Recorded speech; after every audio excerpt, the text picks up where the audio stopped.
হরে কৃষ্ণ। তোমাদের সকলকে রাধাষ্টমীর অনেক প্রীতি ও শুভেচ্ছা। আগামীকাল 11 সেপ্টেম্বর 2024 বুধবার রাধাষ্টমী। তাই আজকে আমরা রাধারানীর প্রিয় কিছু জিনিস নিয়ে আলোচনা করব।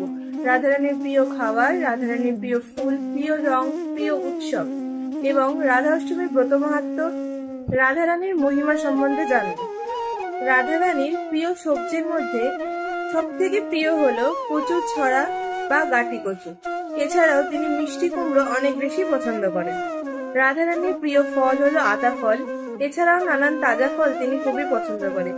প্রিয় জুসের মধ্যে তিনি বাটার মিল্ক, নারকলের জল বা ডাবের জল এবং লেবুর জল অনেক বেশি পছন্দ করে থাকেন। মিষ্টিজাত বা দুগ্ধজাত দ্রব্যের মধ্যে তার রাবড়ি সব থেকে বেশি পছন্দ।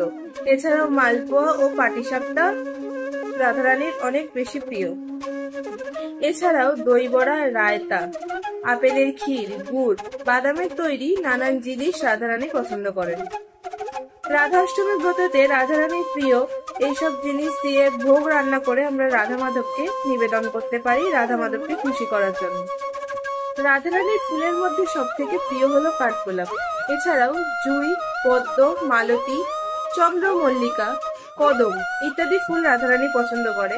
এছাড়াও রয়েছে শ্বেত রঙের যে কোনো ফুল রাধারানীর অত্যন্ত প্রিয়। রঙের মধ্যে নীল রং রাধারানীর অত্যন্ত প্রিয় এবং উৎসবের মধ্যে হোলি রাধারানীর অত্যন্ত প্রিয়। এবার আসা যাক রাধা অষ্টমীর ব্রত আমরা কিভাবে পালন করতে পারি। 11 সেপ্টেম্বর বুধবার পৃথিবীর সর্বত্র স্থানে রাধা অষ্টমীর ব্রত পালন হবে। এই দিন দুপুর 12টা পর্যন্ত আমরা উপবাস করতে পারি। কেউ কেউ আবার পুরো পূর্ণ দিবসও উপবাস করে থাকেন। দুই রকম ভাবে এই ব্রত পালন করা যায়। রাধা অষ্টমীর ব্রতের আগের দিন রাতের প্রসাদ 11টা থেকে 12টার মধ্যে পেয়ে নিতে হবে এবং ব্রাশ করে তারপরে শুতে যেতে হবে। রাধা অষ্টমীর ব্রতের দিন ব্রহ্ম মুহূর্তে উঠে আমাদের সর্বপ্রথম স্নান সেরে নিতে হবে, প্রাতকৃত্য সেরে নিতে হবে।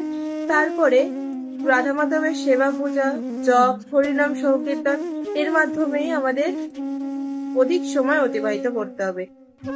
এরপর দুপুর 12টার সময় অভিষেক, আরতি, ভোগ নিবেদন শেষে দুপুর 12টার পরে আমরা প্রসাদ গ্রহণ করতে পারি। এই দিন অন্ন প্রসাদ আমরা গ্রহণ করতে পারি, অন্ন প্রসাদে কোনো বাধা নেই। এছাড়াও রাধা অষ্টমীর ব্রতের দিন আমরা রাধারানীর মহিমা, রাধা কৃপা কটাক্ষ, রাধারানীর অষ্টোত্তর শতনাম ইত্যাদি পাঠ করতে পারি। এবার আসা যাক রাধা অষ্টমীর ব্রত মহিমা কি।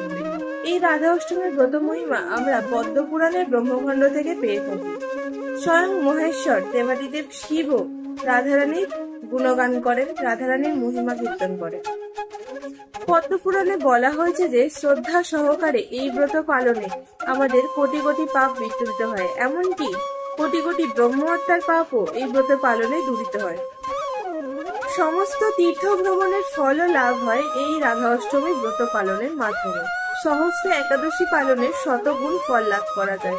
কোনো ব্রাহ্মণকে বা ভগবানের চরণে যদি পর্বত পরিমাণ স্বর্ণ দান করা হয়, সেরকম পরিমাণ ফলও লাভ করা যায় এই ব্রত পালনের মাধ্যমে। এবং কেউ যদি অশ্রদ্ধা সহকারেও এই ব্রত পালন করে থাকে, তবে তার পিতৃপুরুষ এবং উত্তর পুরুষেরা বৈকুণ্ঠ ধামে যাওয়ার সুযোগ পেয়ে থাকে। রাধারানী এতই কৃপালু যে তিনি অশ্রদ্ধা সহকারে ব্রত পালন করা ব্যক্তিকেও অত্যন্ত কৃপা করে থাকেন। পদ্ম পুরাণে আরো বলা হয়েছে কেউ যদি এই ব্রত পালন না করে তাহলে তাকে 100 কোটি কল্প বছর ধরে নরক বাস করতে হবে।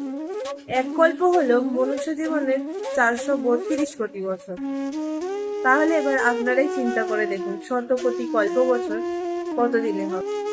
এবং যে কোনো নারী, সধবা বা বিধবা, সে যদি এই ব্রত পালন না করে থাকে তাহলে তাকেও কোটি কল্প বছর নরকবাস করতে হবে। এবং কোনো সৌভাগ্যের ফলে যদি কোনো সময় সে মনুষ্য জন্ম পেয়ে থাকে তাহলে তাকে অতি অল্প বয়সে বিধবা হতে হবে। এই রাধা অষ্টমীর ব্রত কথা পাঠ ও শ্রবণ করলে অনন্ত দিন বৈকুণ্ঠ ধামে বাস করার সুযোগ দেন আমাদের রাধারানী অত্যন্ত কৃপাময়। হরে কৃষ্ণ।